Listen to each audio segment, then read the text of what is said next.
Hello friends, আমি পায়েল সেন আর আপনারা দেখছেন আমার বাংলা ভাষার মাধ্যমে ফরাসি শিক্ষা চ্যানেলটি। বন্ধুরা, গত দুটি ক্লাসে আমি আপনাদের সঙ্গে আমাদের দৈনন্দিন জীবনে নিত্য ব্যবহারকারী কিছু ভার্ব সম্পর্কে আলোচনা করেছি।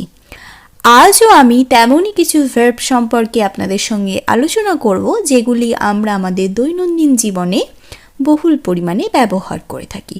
তো চলুন দেখে নিই আজকে আমি কোন ভার্বগুলি সম্পর্কে আপনাদের সঙ্গে আলোচনা করব।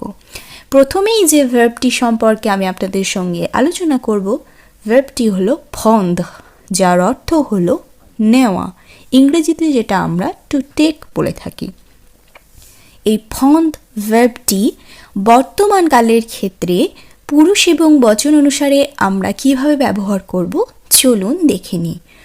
Je prends, tu prends, il elle en prend, nous prenons, vous prenez, il elle prennent.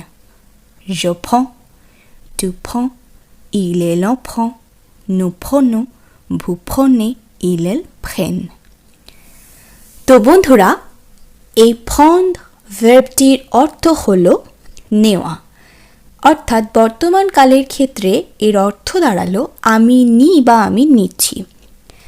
আজকে আমার ক্লাস যারা নতুন দেখছেন তাদের উদ্দেশ্যে আমি বলি, ফরাসি ভাষার ক্ষেত্রে বর্তমান কালের ক্ষেত্রে যে ভার্বের রূপটি আমরা পুরুষ এবং বচন অনুসারে ব্যবহার করি সেটি ঘটমান বর্তমান এবং সাধারণ বর্তমান উভয় ক্ষেত্রেই আমরা ব্যবহার করতে পারবো। এখানে সাধারণ বর্তমানটি হলো আমি নিই এবং ঘটমান বর্তমান হলো আমি নিচ্ছি, অর্থাৎ আমি এই মুহূর্তে সেই কাজটি করছি। তাই এই ভার্বটির অর্থ হবে, যখন আমরা সেটা বর্তমান কালের ক্ষেত্রে পুরুষ এবং বচন অনুসারে ব্যবহার করব, আমি নিই বা আমি নিচ্ছি, তুমি নাও বা তুমি নিচ্ছ, এইভাবে আমরা প্রত্যেকটি পুরুষ এবং বচনের ক্ষেত্রেই কিন্তু ব্যবহার করব। Je prends, আমি নিই, tu prends, তুমি নাও, il elle en prend, সে নেয়, nous prenons, আমরা নিই, vous prenez, আপনি বা আপনারা নেন বা তোমরা নাও, il elle prennent, অর্থাৎ তারা নেয় বা তারা নিচ্ছে, উভয় ক্ষেত্রেই আমরা ব্যবহার করব প্রত্যেকটি পুরুষ এবং বচনের ক্ষেত্রে। তাহলে বন্ধুরা, এই অংশে আমরা prendre এই ভার্বটি সম্পর্কে জেনে নিলাম। এরপরে আমরা দেখে নেব পরবর্তী আরেকটি প্রয়োজনীয় ভার্ব। চলুন দেখে নিই সেই ভার্বটি। এরপর যে ভার্বটি আমরা দেখব সেটি হলো savoir, যার অর্থ হলো জানা, ইংরেজিতে যার অর্থ টু নো।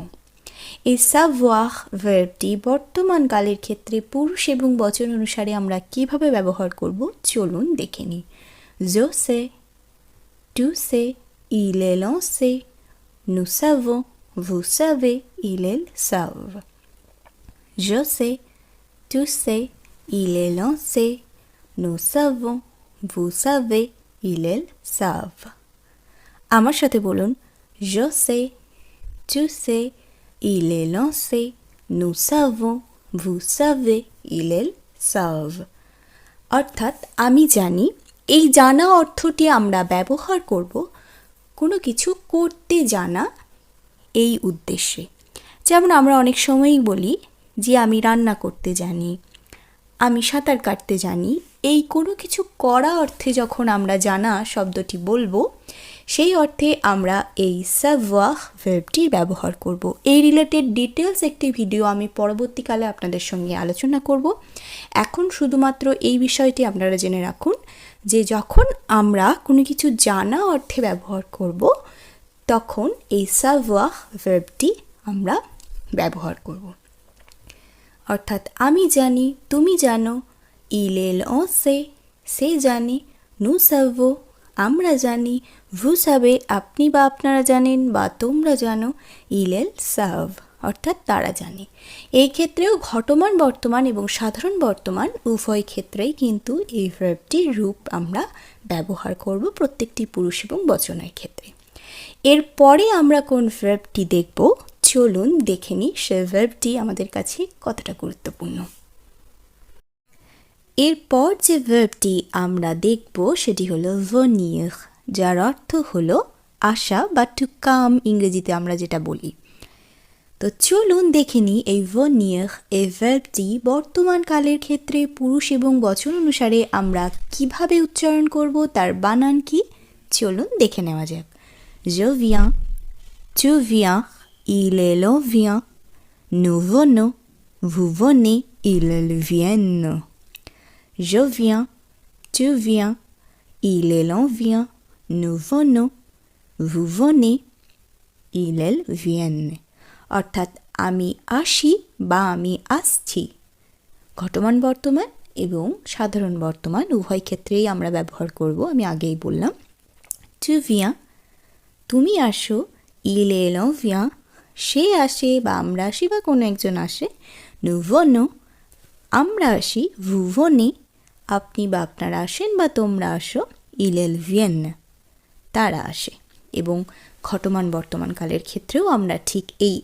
ভার্বের একই রূপ ব্যবহার করব বর্তমান কালের ক্ষেত্রে আপনারা আমার সাথে আরেকবার রিপিট করুন je viens tu viens il vient nous venons vous venez ils viennent তাহলে বন্ধুরা আমরা venir অর্থাৎ আসা ভার্বটি বর্তমান কালের ক্ষেত্রে পুরুষ এবং বচন অনুসারে আমরা কিভাবে ব্যবহার করব দেখে নিলাম এরপরে দেখে নেব পরবর্তী আরেকটি গুরুত্বপূর্ণ ভার্ব চলুন দেখে নেওয়া যাক সেই ভার্বটি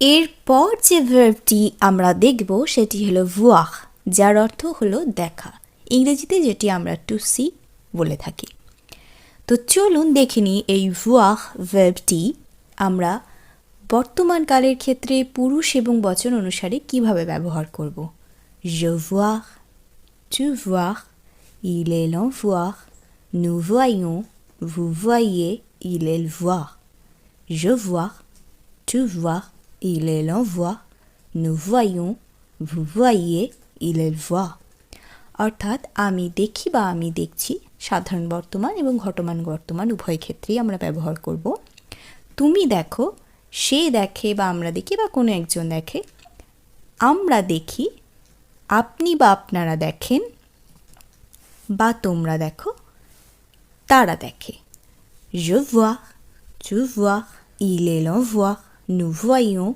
vous voyez il elle voit আমার সাথে আপনারা বলুন je vois tu vois il elle voit nous voyons vous voyez il elle voit তাহলে বন্ধুরা আশা করি আজকের এই ভার্বগুলিও আপনাদের কাছে খুবই উপকৃত কিছু ভার্ব হবে এবং যেগুলির দ্বারা আপনারা আপনাদের দৈনন্দিন জীবনের কথোপকথন খুব সহজেই সেরে ফেলতে পারবেন আশা করি এই ভিডিওটিও আপনাদের কাছে খুবই উপকৃত একটি ভিডিও আমার ক্লাস যদি আপনাদের ভালো লেগে থাকে তাহলে অবশ্যই আমার চ্যানেলটিকে সাবস্ক্রাইব করে দিতে হবে এবং প্রচুর পরিমাণে লাইকস করতে হবে কমেন্ট করতে হবে আর অবশ্যই শেয়ার করতে ভুলবেন না আপনার বন্ধুদের মধ্যে যাতে তারাও আপনার মতো খুব সহজেই বাড়িতে বসে বাংলা ভাষার মাধ্যমে ফরাসি শিখে উপকৃত হতে পারে স্বাবলম্বী হতে পারে আপনারা ভালো থাকবেন সুস্থ থাকবেন আমার পাশে থাকবেন কারণ আপনারাই আমার অনুপ্রেরণা আর আমার ভিডিও আপনাদের কেমন লাগে অবশ্যই কমেন্টে জানাতে ভুলবেন না আজকের মতো টাটা